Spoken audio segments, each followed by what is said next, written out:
Su konsultantu agronomu lankėme Šiaurės Lietuvoje. Pasižiūrėkime, kokiagi pasėlių būklė Šiaulių ir Akmenės rajonuose.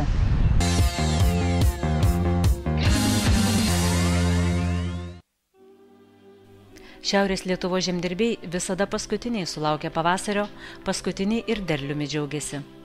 Stambiose žemės ūkio bendrovėse Pipirių ir Kontaktas žemkenčiai gražus, nors šiek tiek ir nukentėję nuo pavasarinių šalnų. Šiaurės Lietuvoje viskas, sakykime, visi darbai vyksta paskutiniai vietoje, nes Pietų Lietuva 2 savaitėm yra pirmiau mūsų, sakykime. Ir čia dabar tos šalnos ir ta situacija, kuri dabar yra, tiesiog tęsiasi 2 savaitės, jau gal net ir 3, labai stipriai veikia žieminius kviečius. Šiandien lankomės žemės ūkio bendrovėje Kontaktas ir Pipiriai, tai pas juos pasėliai tikrai yra labai gražus, tolygus, kaip ir minėjau, apšalę, bet nieko mes tą reikalą sprendžiam. Ir tiesiog bandysim susidėlioti purškimus taip, kad nereikėtų mums niekur stabdyti. Aišku, gamta turės įtakos, nes mes matom dabar tuoj ateis lietus, lietaus vasarojų dabar stipriai reikia. Tai visi šitie darbai, jie niekom tiesiog nesiskiria nuo kitos Lietuvos dalies, bet mes čia esam paskutiniai. Mes jau visi apsipurškę, o mes dar tik ruošiamės purkšti. Ir aišku, tos temperatūros tokios neigiamos, dabar 3 naktis iš eilės ir šalnos. Bet tiesiog visi susidėję neigiami reiškiniai į vieną vietą dabar mums labai trukdo tos darbus. Pipirių žemės ūkio bendrovė specializuojasi augalininkystėje, dirba apie 800 hektarų žemės. Šio pavasario sėkmingai sulaukė 400 hektarų žieminių kviečių zentos ir ada veislių, 170 hektarų žieminių rapsų. Pavasarį pasėta beveik 300 hektarų vasarinių javų ir rapsų. Kadangi jau gegužės vidurys, padaryti tręšimai azotu 2 kartus, pirmas kovo pabaigoje, antras tręšimas balandžio vidury. Kadangi turėjom tokių porą liūtinių lietų stiprių, bendrovė įsidėsčius yra apie 30 km spindulių. Žemės todėl yra gana nevienodo našumo. Vienos prie Latvijos pasienio, kitos prie Kamanų rezervato.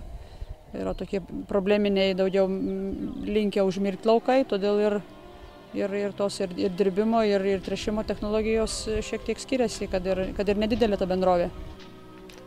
Bendrovėje prižiūrint pasėlius skaičiuojamas kiekvienas litas. Pirmiausiai vertinama pasėlių būklė, tariamasi su specialistais ir tik tada tręšiama ar imamasi augalų apsaugos priemonių.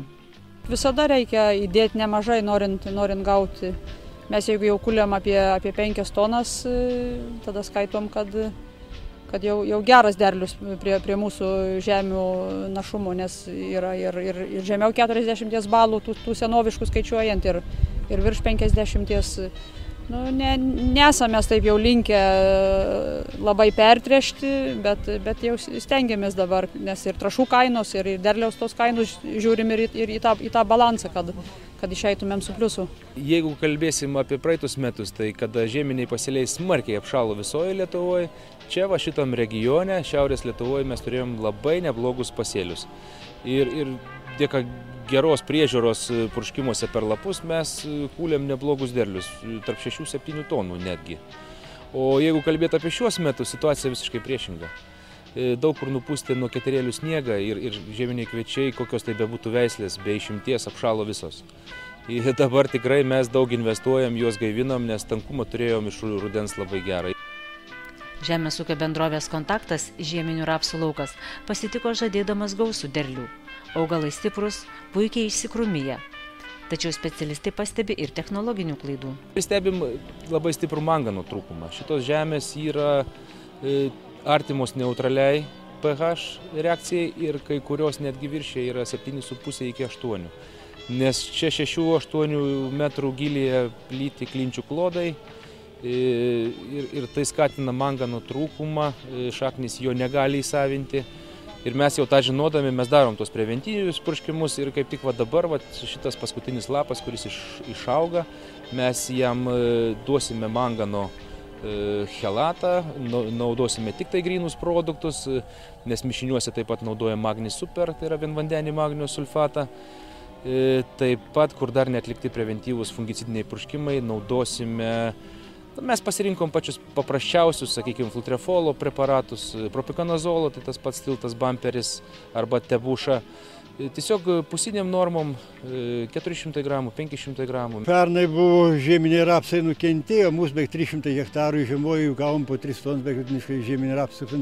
Taip kaip visoje Lietuvoje, aš manyčiau, nieko ypatingai nesiskiria, tik vegetacija, gal pas mus kaip savaitė 10 dienų vėliau negu pietinius rajonus, o daug paksai nieko nesiskiria, žemės panašios, galbūt mažiau derlingesnė negu Pasvalio, Pakruojo ir Panevėžio, Kėdainių rajonus, o taip viskas tas pats, gavom tą patį, Lietuvą tą patį, mažas kraštas.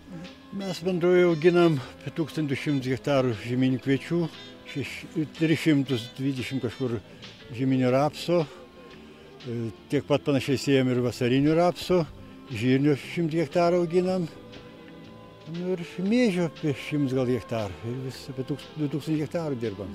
Šiais metais negalim skųstis, sakyčiau, gan normaliai, tiek žieminiai kviečiai, tiek rapsai žieminiai, ypač žieminiai rapsai gerai atrodo šiais metais, ypatingai niekas nenukentėjo. Ilgas praėjęs ruduo leido ir šiauriniuose rajonuose žiemkenčiams